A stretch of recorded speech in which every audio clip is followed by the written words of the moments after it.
Welcome, mentor, to the Wholesome Crypto podcast. Thank you so much for joining me today. Thank you for having me, Rudy. Of course.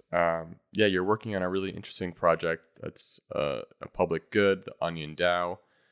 I'm excited to dive deep into that.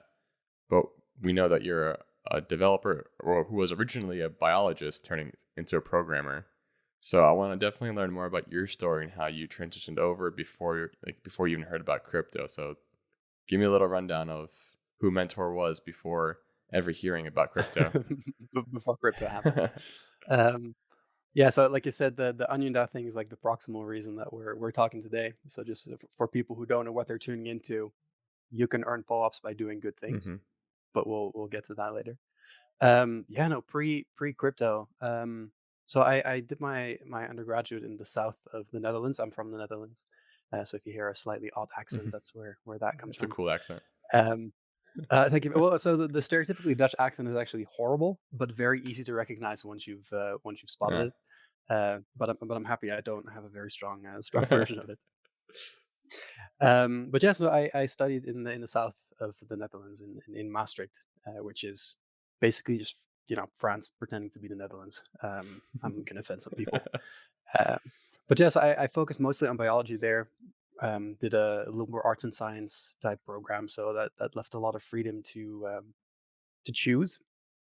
And for me, yeah, I like too many things, I know that feeling. and yeah, you want to build things, you want to know things, you want to find out Yep. things, and that lends itself to that kind of a study where you just pick and choose hmm different subjects and go very broad. Um, One of the things I run into with biology is I love it, specifically the biochemical type stuff, the systems, the complexity. It's a lot of fun, but I really don't like being in a lab. That Um, makes sense. yeah, it's You appreciate the knowledge, you appreciate the work and the understanding of the whole entire, of the whole space. But yeah, being in a lab is a challenge in itself. yeah, it's fun for a day or two. Yeah. At least for me, I'm sure there's people who really enjoy it and who are horrified by the idea of doing what I do on a daily I basis mean, now. But yeah, programming is not easy either. I'm horrified of that. I can only do so much work on my own, but so I'm definitely it's thankful. actually funny that you say that. So because I never studied computer science directly, I took some classes in this context. hmm So I did some programming, some machine learning type stuff, but never in like a full degree type setting. Gotcha. And it was always a hobby on the side. And I always thought I was going to be like, and I was never going to be a programmer. Mm. I started with websites, but that's not really programming. But the reference point I always had was my friend Tom. So Tom, if you're listening to this, love you very much. Looking forward to our next VR session. But he's a friend from high school, and he's one of those like astrophysics and quantum Oh, physics. Literally did his PhD in quantum wow. mechanics or quantum physics, Good and for him. I don't even know how to distinguish those two. But he happened to be a programmer. So by the time we were like 16, 17, I was playing games and he was writing the hacks for the games. Wow. And he is what I always think of when I think programmer. But he's in such a separate league that I always have this internal self talk of like, I'm not a programmer and I could never be one because I could never be like that. But then over time, you start building stuff. You start noticing that you like it, Yeah. and that maybe you don't need to be like a top tier wizard to get And it's started. good to have a top tier wizard as a friend because you learn so much from the people you surround yourself with. So yeah, Yeah, it's a great. yeah, yeah, exactly. But yeah, so over time, I started doing this more and more professionally, and as I entered the job market back then, I noticed people would pay me much more for programming hmm than biology, and it was equally fun. So that's how that started. So were you always into tech growing up as a kid? Was that kind of like always there interesting? Like that was always interesting for you, or did you like? 90s kid. Okay. I mean, you probably remember the feeling of dialing someone's phone and hearing like the Yeah. sounds because they're on the internet, which means they're unreachable. hmm So that's the context in which I grew up. The coolest thing I ever did when I was 13 was I managed to transfer a file from one computer to the other through the local network. Ooh, LAN. I know because there was no infrastructure for that. At hmm least I didn't know about it. So yeah, it was always a fascination, but I was always in over my head, and breaking things and then having to fix them because I can't afford to That's buy a new that's one. exactly how I learned too. I'm like, well, I broke this thing, so I have to take it apart and fix it, or else I'm just not gonna have one anymore. So I Yeah, had to yeah. learn. That's the best way to learn, Well, man. that's a good learning curve. Yeah, it's the best way, I think. So yeah, you finished studying biology. You were working, and then you're also dabbling with programming and coding, learning kind of like both at the same time. When did you first hear about Bitcoin? What was the time that This is came to you?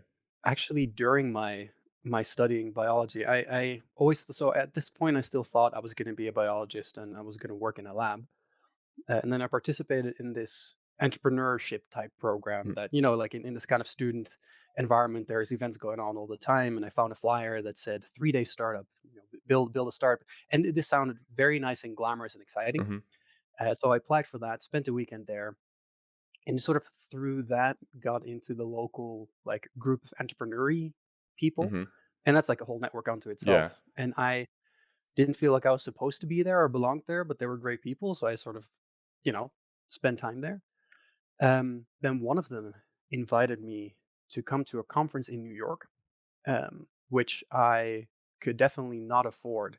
So in the family mailing list, I asked everyone, "Can you please help me pay for this conference in New York?" That's a real entrepreneurial story, And man. That's like I exactly how you do I it. exchanged massages, websites, things. Was like anything I can do, just any money. Because I mean, the context difference between the US and Europe. My study was all like paid for, Mhm. and you do get a loan from the government if you need like anything, but we're not used to spending a lot of money on education. So the idea of buying a plane ticket and then going to a conference was completely outrageous. But at that conference, I was in a breakout session, and this whole thing was a weird experience for me. But I was sitting next to a guy wearing a superhero tie who was very excitable, and this man was Tim Draper. And Tim Draper was incredibly into Bitcoin then. Mhm. But this is pre 2013. This is like Early on. Bitcoin was double digits. Um, and I didn't know who he was. So he was like one of the big venture capital people in Silicon Valley. And this is a world that was not known to me. Yeah. Like Silicon Valley to the guy studying in the south of the Netherlands is a thing you might read in the news at some point. He was running a summer program, and he was trying to convince all these young people to come to his summer program. Um, I'm not even sure if I should still tell this story, but so the breakout session was about 3D printing. We were trying to figure out, what is a cool use case for 3D printing. We were being all young revolutionaries disrupting things and stuff.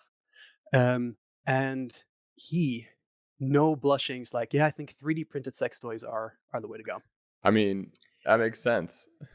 It's probably Well, I happening. mean, we were all. I think he was just messing with us, trying to make it because the rest, I think, knew who he was. So he was just pushing our buttons Yeah. and making us feel awkward. It's one of those things like Um, let's make them feel awkward with a dose of reality. It's like this probably will happen, but no one wants to talk about it.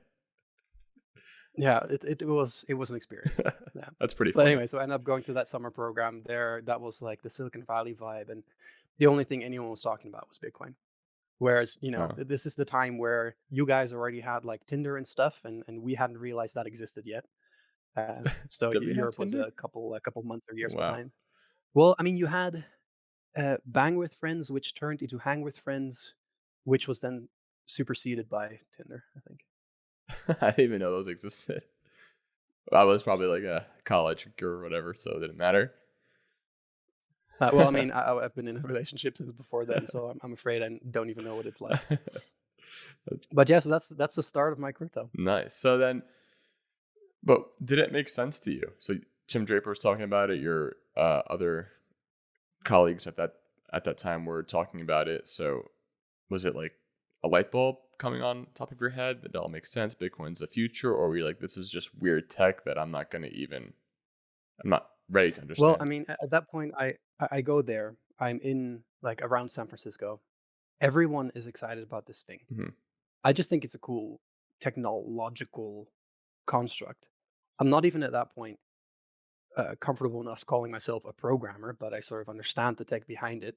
Plus the tinkerer, like what we talked about, the whole, the '90s kid trying to put the wires together. Hmm. That part of me really liked the people trying to.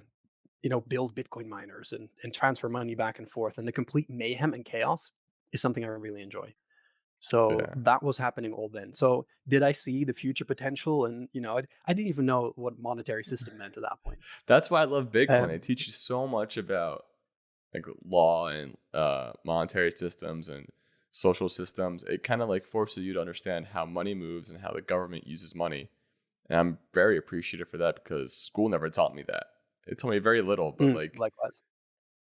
reading into Bitcoin and like following all those forums and like following people on like online who are experts in monetary systems and kind of relaying it back to Bitcoin, I'm like, oh, there's so much I didn't know. Thank you so much, crypto.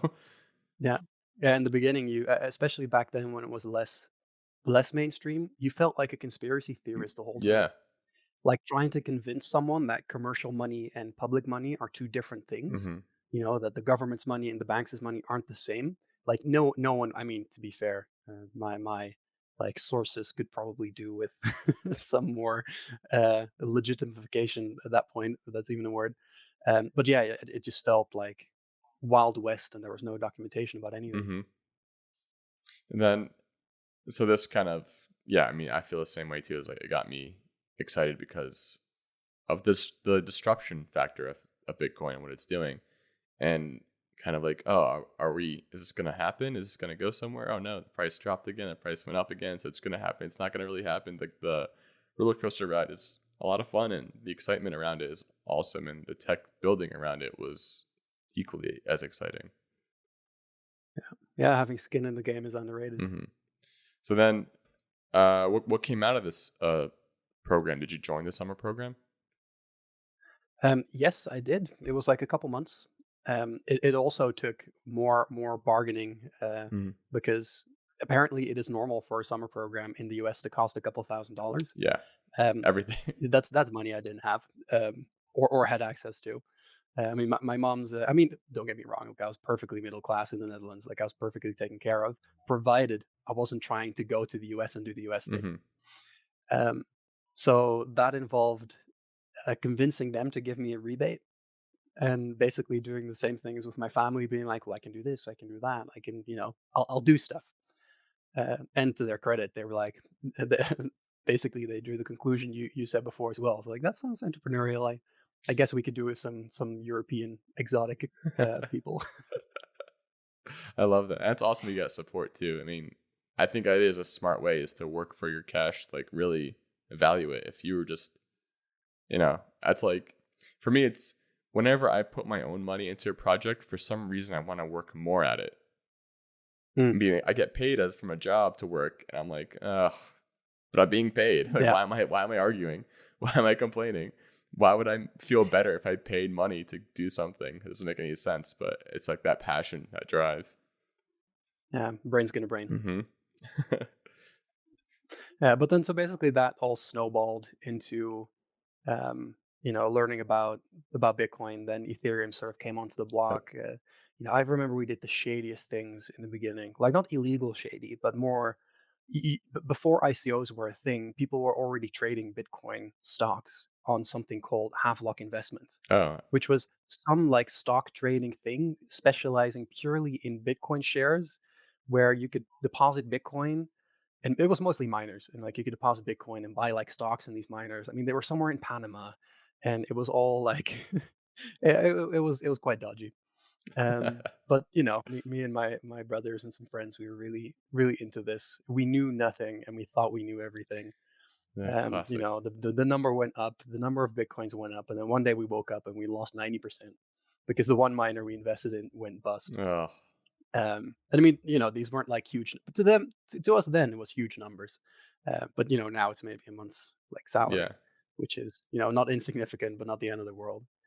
But anyway, wake up, 90% gone, and in our state of depression is when Vitalik came out with his Ethereum idea, and we basically in a like whatever we threw in half of our Bitcoin into that, and that's how sort of I rolled into Ethereum. nice. But again, at this point, I wasn't even a programmer yet. And I mean, it all sounds nice and glamorous and like I should be living on a yacht now. But if only you had more money in the past, Yeah, right? I know. It's like, well, I was in crypto early 2013 too. I'm like, everyone's like, oh, so you have a lot of money? I'm like, no, I didn't have any money back then to put into it, but I was watching it. Yeah. So then, all right, and now you saw Ethereum. Now you're kind of starting to feel the goosebumps of what can happen with this tech. Yeah. So I kept crypto and my professional life separate for the longest time. Hmm. Kind of like I was listening to your episode with Colfax, and basically this idea of like maybe don't mix your passion and your profession too much because it might suck the joy out of one of them. Hmm. But I was noticing I was doing so much like open source work and contributions and stuff that basically I was working on crypto the whole time and enjoying it and being perfectly happy. And my job was getting in the way That's of, I know of that doing the feeling. crypto stuff. Um, and then coincidentally, I'm a very big fan of the Rocket Pool Yeah, project. I was in the Discord. There was where I spent the whole of the half of Corona lockdown basically. it's great. And in there was a guy called or whose wallet was called Vaulthalter.eth. That's Patricio, the founder of POAP, Mm. and we got chatting about something completely different. I was trying to pitch him an idea of something to build, and his conclusion was, "Sounds super cool. Hope you do it, but I'm too busy for this. Also, you could just come work for POAP." Um, and that was sort of an in to work at a Web3 company. And I've been with POAP since last October, so now I no longer keep my crypto interest in my work separate. Wow, that's awesome, and that's like a huge achievement on its own because I remember, for years I'm like, oh, I want to work in crypto full time, but at a certain time it was either you're a developer, a financial investor that can afford developers, or a really really good marketer, or Mm, like a community manager, but you weren't paid enough to like you know live a life. yeah, Especially in the US, it's just, you can't do it. So it was really hard to choose between like, what do I want to do? I need a normal job to pay for my bills, but I also love crypto with a passion. Like, how do I get through it? But I think like finally now it's becoming where there's plenty of roles in the crypto space, and actually anyone can finally get a job that's paying a livable wage, mm, and that's like really exciting for me. mm. Yeah, yeah. I mean, it's a. I wonder 10 years from now whether we're going to look back and basically you and me are working on the pet.com like type companies in retrospect. Maybe. But it's a lot of fun. I think it's underrated that during the 2000s .com boom. Like yeah, in retrospect now you look back, it's like oh all those companies failed and exploded, whatever. But how much fun must it have been to work at pets.com, I th- even if eventually they failed. yeah, it absolutely is. It just the Yeah, that people make, the environment of your coworkers and your peers just getting excited over something is just what I'm really craving. Yeah, yeah. Well, yes, I'm enjoying it a lot. And are you working full time now in Web3? No, not Web3, but in a financial infrastructure company that does like helps exchanges onboard onto the crypto space, like providing Mm, exchange for crypto, USD, and KYC stuff like that. So it's pretty good. nice. So you're seeing the nitty gritty behind the scenes, Yeah, and I kind of like it. the duct tape and the paper It's clips. interesting stuff. Whatever, as long as you get my brain going, I'm good. Yeah. So, yeah, now that you're in the POAP space, working there, you know, I'm also a big fan of Rocket Pool. I really do enjoy their community and what they're doing.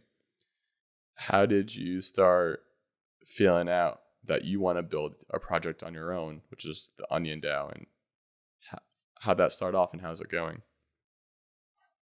Well, so my problem is never getting myself to start a new thing. My bigger problem is trying to make sure I don't start too many things at the same time. Yeah, Yeah, I have I like see you I have nod like in I understanding. have like 4 projects that I'm working on. I'm like, I gotta stop picking up projects and stick with this. Well, I think Tim Ferriss at some point, I mean, he was talking about books, but basically what he was saying is it should be more painful not to, or it should be more painful not to, in this case, write a book than to write a book if you're gonna. Hmm. And that's sort of how I take on projects. It's like if it's more painful, like if it's so stuck in your head and it keeps coming back and it's just more painful to suffer the fact of not doing it, then that's enough of a signal to do it. That's a good indicator. But so what happened with the Onion DAO? this was prompted by the whole Ukraine situation now, which I hope people listening in a year or two will have completely forgotten because we will fix everything in a utopic kind of way. Though I don't expect it. Um, but so one of the questions you sort of ask yourself is, what can you do, and particularly what can you do that maybe other people cannot? Hmm.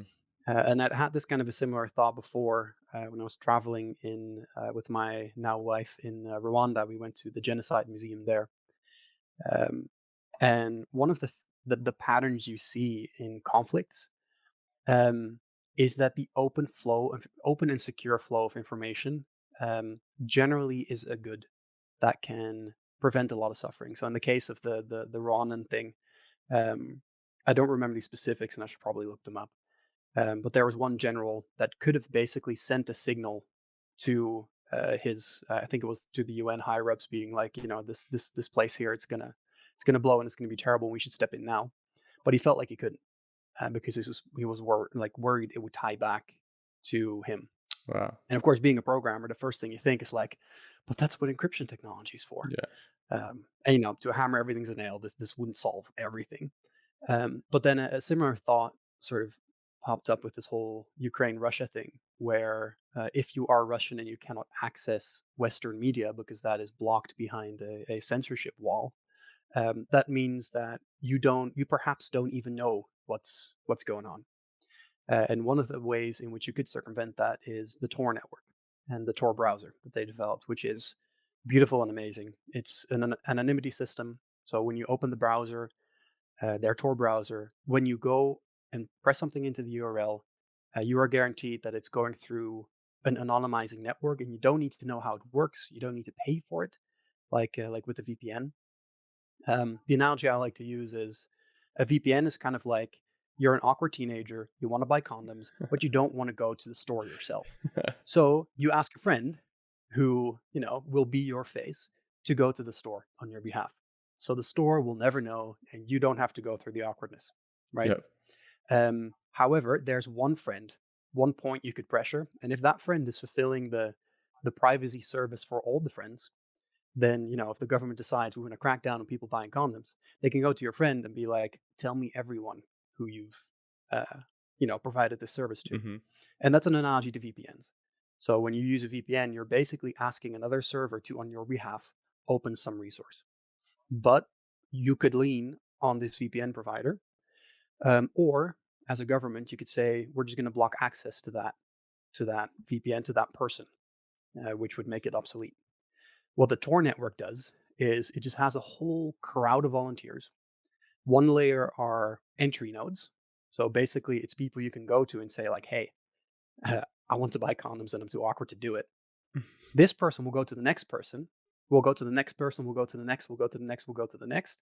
And way at the end of the chain, there is someone in the Tor network. This is a Tor exit node who will actually go to the store and then pass whatever you wanted all the way back through the chain, which is, as you might imagine, very secure.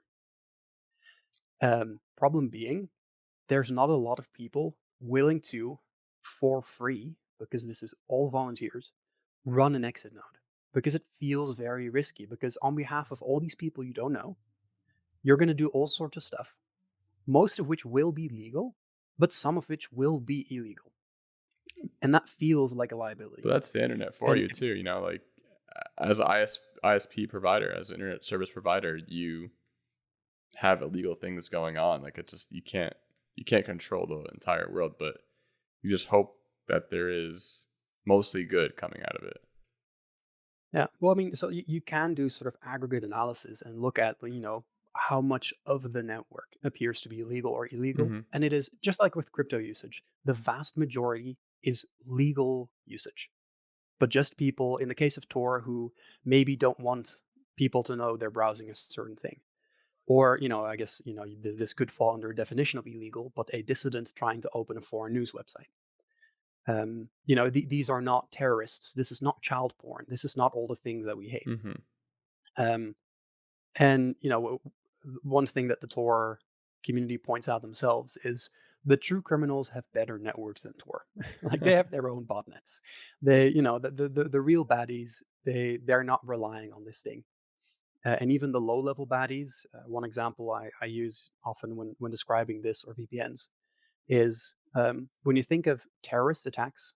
In retrospect, when you analyze those kind of situations, 9 out of 10 times they're using SMS messages. They're not using some super encrypted satellite phone Wow. or even a VPN. Like maybe sometimes, but most of the time it's just texting back and forth.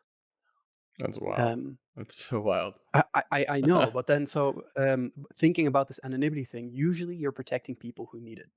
Yeah. But anyway, so the problem is there's not enough people running these exit nodes because it feels risky, even if, and this is the case in most places, it is perfectly legal to run one.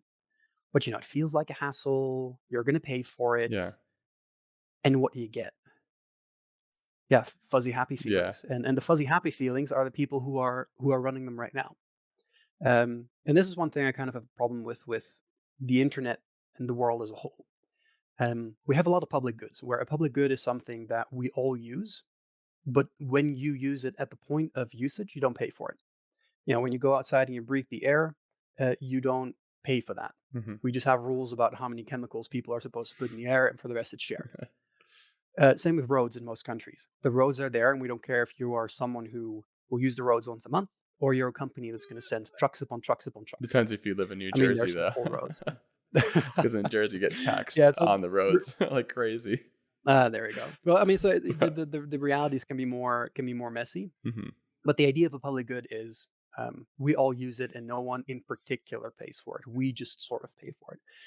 But what happens online is there are public goods that are incredibly important. Tor being an example, Wikipedia being Yeah. an example, but also like SSL being an example, like the security of your browser, the HTTPS that you use when you visit your bank. That's an open source team. Who's paying for that? Well, that's a funny thing. Well, it's some donations, yeah, and there's some companies feeling good about themselves because they donated to OpenSSL.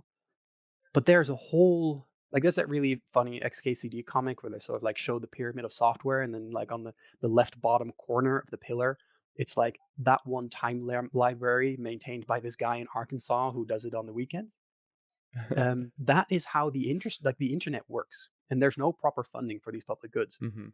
and Tor is no different. Um, and the problematic thing I think is we have this weird societal inclination to want to not pay people for good things. It's like if you want to be a teacher or a nurse, no, you do that because you care. That's You shouldn't want to be paid for that. that's so silly. But then if you're going to be an investment banker, it's like, no, you don't need to care, and you can take as much money as you want. And we're not going to complain if you ask for more because that's just what you do, I guess. It's so silly. You're absolutely Um, right.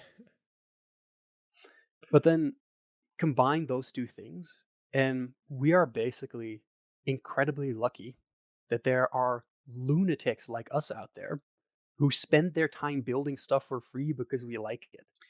That's the same thing to do for me. That's not a lunatic thing. That's like what we all should be doing. Everyone's spending their time doing things they don't want to do and hoping or wishing they can do something like this. But like you said, you don't get reimbursed for doing good things other than feeling good. Yeah. Well, I mean, so this is basically the idea behind OnionDAO. Um, if you want a dog to do good things, you give him a cookie when he does a good thing. Same with the kid. He does a good thing, you give him a sticker in school or something Hmm. because stickers make kids happy, I guess. I Um, like them. and why wouldn't you do the same thing for public goods? Yeah. So the idea behind OnionDAO is if you do, so our first public good is Tor exit nodes. You run a Tor exit node, you get a POAP. POAP being an NFT that certifies you did something or were somewhere. Um, that is one reward. It's basically a non-fungible reputation. And some people care about that because some people do things because they feel good, some people because they give reputation, and some people for the money. Yeah. So step one, we can airdrop reputation basically and allow people to show off. And I'm perfectly fine with people show. I don't mind people being like, look at how good I am because I did things. And I really don't care if you do good things. You Exactly. can be a dick about it. Yeah. Is this PG-13? Did I just like No, no, this is complete me out? no um, uncensored. yeah, no. So yeah, I was talking to my brothers about this recently. You're familiar with like Martin Shkreli, the most hated man on the internet, the young hedge fundy guy who bought some drugs and then hyped up the price Yeah. just because he could. Yep. So he has a bunch of money, right? I'm pretty sure that people would prefer him being the rich ass that he is over him giving away half his wealth and then playing goody two shoes on the internet. And I'm honestly like, look, if he can give away a whole bunch of money, he can be as much of an idiot as he wants. I really don't care. What I care about is whether good things happen in the world. Mhm. And if that's what it requires, I'm okay with that. And I mean, this is an extreme example, of course. Most people who want to do good things and do them aren't complete.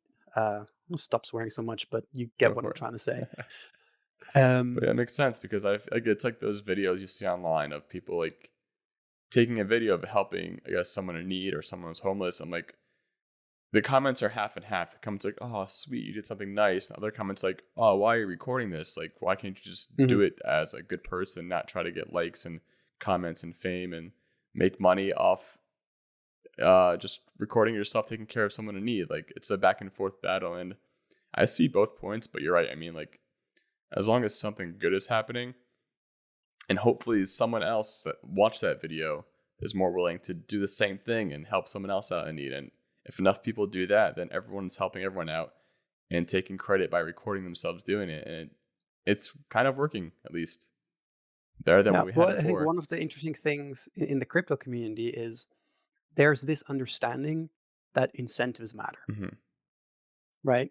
And yes, there are nice people and there are not nice people, but still, in the end, on aggregate, it's the incentives that matter. Yep.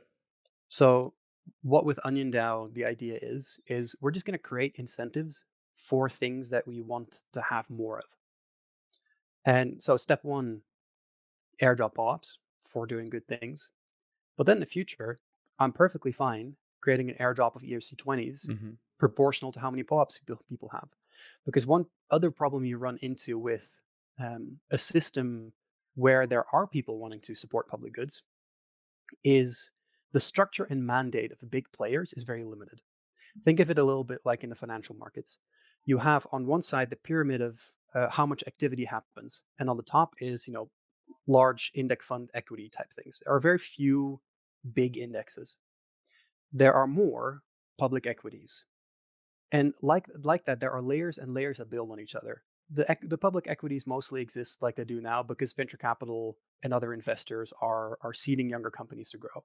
The layer beyond that, the VCs, they're fishing in the pool of the angel investors. And the angel investors are fishing in the pool of the people who did pre-seed stuff or self-funded themselves or Hmm. whatever. And there's a whole, like an ecological pyramid from biology. For one snake, you need like 10 mice, you need 100 grasshoppers, and you need like 1,000 kilos of grass. Yep. That's how a system works. But the money is an upside down pyramid. Most of the money is chasing after the very few things. And there's very few money at the bottom of the pyramid. Um, but that can work because in that kind of a pyramid, there are things leaning on each other. Everyone's fishing in the previous pool. Yeah. With this kind of public good thing, yes, Microsoft with big amounts of money, and nothing particular about Microsoft, Acme Corp, can only invest in certain bigger things. When you think of the amount of finances available for the different layers, they tend to be at the top. Um, but so the people like a Microsoft, Acme Corp, whatever, they don't have the mandate to support 1,000 small projects or even individuals. And if you think about open source stuff, it's very nice that people are supporting OpenSSL. Hmm.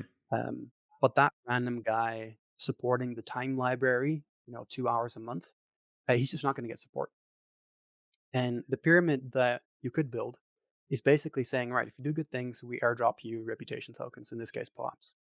That can lead into an ERC20 allotment. However, the tokenomics of that work is something to figure out. What that creates is a liquid pool of tokens you can buy to support a wide variety of public good initiatives. And in that way, you get a DAO structure that is kind of like funding through a nonprofit, Okay. only on chain, tokenized, and highly liquid. So that's the experiment that the Onion DAO is. And there isn't a big master plan. There's a light paper sort of Yeah. uh, Right through it. based we talked about. Hmm. There isn't there's no funding here. There's no VC endgame. There's no when tokens are. The best projects are like that, you know? I mean, those are the most I think it's very needed. What you're doing is very needed because, like you said, there's a huge issue, especially with Russia and Ukraine, how there's misinformation between the two countries. If you, I saw some on like on Hacker News, there was example footage of TikTok being in Ukraine and being in Russia, and so Mhm. much of the war is blocked out of Russia. The Russian citizens think it's just all like, life is normal. There's no issues going on anywhere else. Like life is good. And then anyone who is trying to talk about the war is being captured and imprisoned. While in Ukraine, all the TikTok videos are of people in war. There's like scenes of explosions and like just a lot of struggle and hurt. And the whole point of the internet, the whole point of this future we're building is to have decentralized, open information for the world to see and for the world to democratically prove what is true, what is not true, and what is good and what is not good. And Well, I think mm, one mistake that we, as a Western kind of centric group of people, assume is that the nature of the internet is to be open and decentralized and free. And that is, I forget who it was, but there was some other. I'm guessing it was one of your ex presidents who basically was like, we should let China onto this network because it'll make them more open and it'll force the free flow of information. And we think it is that way because that's the way that we're projecting our cultural identity onto a bunch of wires and computers talking to each other. mm, But there's nothing inherently open about a bunch of wires, right? true. Unless we build the technologies that make it so, of which Tor is an example. That's true. And you're right. You can obviously use the internet however you want. Uh, that's that is like the terrible thing and beautiful thing about it is its limit is the human creativity, Mm. and that's limitless for us. So, so being in this industry for a while, working on OnionDAO, I want to know, what is your crypto pet peeve? Ooh, what's the definition of a pet peeve? Something that kind of irritates you in the industry. Like it's subtle, not necessarily a big deal, but like kind of like someone, oh, I never sleep with socks on. Like who does that? But that's a pet peeve. Some people have that. I have specific sleep socks, just Oh, really? saying. I can't sleep with socks on. Uh, you just need to get some merino wool socks, my friend. Um, but pet peeve, I don't know. I mean, it's. I mean, you've also been around for a while. You just know there's a whole segment of the world that believes things about our industry that we thought we settled 5 years ago. hmm And I mean, those are not small things. The things like uh, uh, terrorism Bitcoin's for terrorism and for criminals type thing. Yeah, that's a pet peeve. Wouldn't necessarily call it a pet peeve. I would say Um, it's like the quickest way to downplay cryptocurrency without understanding money in general, because money does the same exact thing. Before crypto, it always existed. The internet, yeah, phones, all that stuff makes it easier. So, but we're not going to get rid of the internet and phone, are we? So, it's just like, yeah. Well, so I think the thing that we just need to get used to is this is never going away. Similarly to me still having to explain to my non-techie family members things about the internet or getting the printer to work. It's just not going away. yeah, To be fair, printers are hell, but I think you get my point. yeah, definitely. And yeah. Now, if you weren't, say, like, if crypto didn't come into your life, or it didn't give you any spark of creativity, do you think your life would still be in the development world, or do you think maybe you would? Oh, for sure. Okay. So I became more of a programmer before I really, got into using crypto for anything other than number go up. Yeah. The building of things, and I think I noticed that instinct in you as well. The building of things is just amazing, hmm and the more skill you get, the easier it becomes to think of something and then just make it. Yeah. Um, And yeah, what you've made is awesome because I saw on your GitHub that anyone can run an exit node. You laid out the steps pretty clearly. You even get given a lot of good VPSs to use, affordable by most, I'm sure. And that's like a lot of, for me, it's like, you're one person working on this, or do you have another person helping you out? yeah. No, I'm just. I mean, there's community members Yeah, starting to contribute, designs and ideas, and I think the first pull request might be coming in this that's week. awesome. Looking forward to it, Ruben. What a good feeling that must be, right? Like what you're working on is, you know, I think once you get those a handful of people who are excited about your project, that's like the biggest catalyst you need to just drive it home. That's Mm. super exciting. Uh, Yeah, yeah, and seeing the impact. One thing, like I'm still completely blown away that in the first week or two that we started, we ran 1% of all Tor exit nodes, and by now I think we're around 2% wow. of all Tor exit nodes, which makes no sense to me, I just but it's Was great. it that limited, the amount of exit nodes? And Yep. Yep. I mean, so people, if you want to learn about OnionDAO, you can go to oniondao.web.app. And if you scroll down to the Tor exit node bit, it shows the current percentage, which is 1.9% of all nodes. Mhm. But that's only 26 nodes, Wow. which is not that much. No, and So that's how under supported an essential public good like Tor is. and I hope, yeah, and they might be talking to each other too, like the people who are using the more traditional method of creating exit nodes. They might be just transferring over to yours, and that'd be awesome. Well, I got a very random Twitter message from one person who basically asked specifically about this. And I don't know who they are, where they are, or whatever, but they were like, "Yeah, I have a significant amount of these nodes, and I would like to get a POAP," which I perfectly respect. Yeah, that mission complete, right? Like for that part, but you Yeah. did what you're setting out to do. Um, so one of my last questions I'd like to ask is, what is your favorite wholesome crypto moment? Something that's got you warm and fuzzy inside, being in the crypto industry that you saw or acted in. It's basically just the Rocket Pool Discord. Wow, a lot of It's good people came out of that. it's I mean, I guess it's a side effect of, this is the biologist in me, but you got a population, and what it's selecting for or has been selecting for over the past years is highly technical beta testers, Hmm. because that is basically what was happening until they launched. It was just beta after beta, and in order to participate, you need to know command line, shell, that kind of thing. Um, so it's selected for very patient people who are collaborative and highly technical. And that's not, all of them. Everyone's welcome there, including people who have no knowledge whatsoever. But because of that pre-selection, you just get a lot of like-minded people. Hmm. And I think, um, in a weird way, exclusivity is underrated. Um, and not exclusivity in the sense of like we're only gonna let in people who wear blue hoodies. Yeah. But basically, we're going to make this attractive to our kind of person because this is where we geek out about staking and command lines and that kind of thing. And that attracts people of a certain enthusiasm and passion. Yeah, and that's so needed, especially in cryptocurrency space, because of it is a patient game. It's been since 2009 Bitcoin came out, so it's been like what 11. Wait, how many years has that been? I can't even do math right now.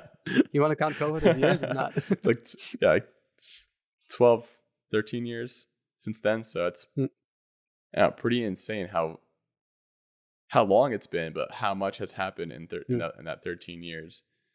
Um, yeah. I don't know. I love seeing that. I think that's what we need more of in the community industry. And I think what Rocket Pool is also, what they're doing, what you're doing is, like you said, you're attracting anyone who's interested, willing to learn, willing to work, willing to play the patient game, but, develop something that's needed in our space, that's doing a public good in our space, that's going to be appreciated, and definitely thankful for what you're working on. Well, I'm very happy to do it. And speaking of anyone who does want to help, this is an ongoing thing. So you can still just jump on and run a Tor exit node. Costs about $5 a month for like an average VPS. I think there's even cheaper ones. We currently have two initiatives. One is running a Tor exit node, and the other is helping us figure out which VPS providers are cheap and Tor friendly. Both of them get you a POAP. The first one gets you a monthly POAP. Basically, for every month that you run, you get a token, and the other is a one-time thing. And while there's no definitive roadmap, the idea is eventually this will qualify you for some form of airdrop. So if that is what you care about, which I don't mind at all, then definitely come join us. Like I said, OnionDAO.web.app, or if you're of the Web3 type, OnionDAO.eth is where our IPFS website is also hosted. And then we welcome everyone who wants to support, no matter why you do. Exactly. And if we all work together on this one, it's going to become a success. So I'll leave all the links in the notes and in the episode. Awesome. Thank you so much, Mentor, for sharing your story. Yeah, it's really appreciated. And I'm excited to see OnionDAO become a standard. Well, thanks for taking the time, and I look forward to seeing you in the Discord. Yes. See you, everyone. Bye.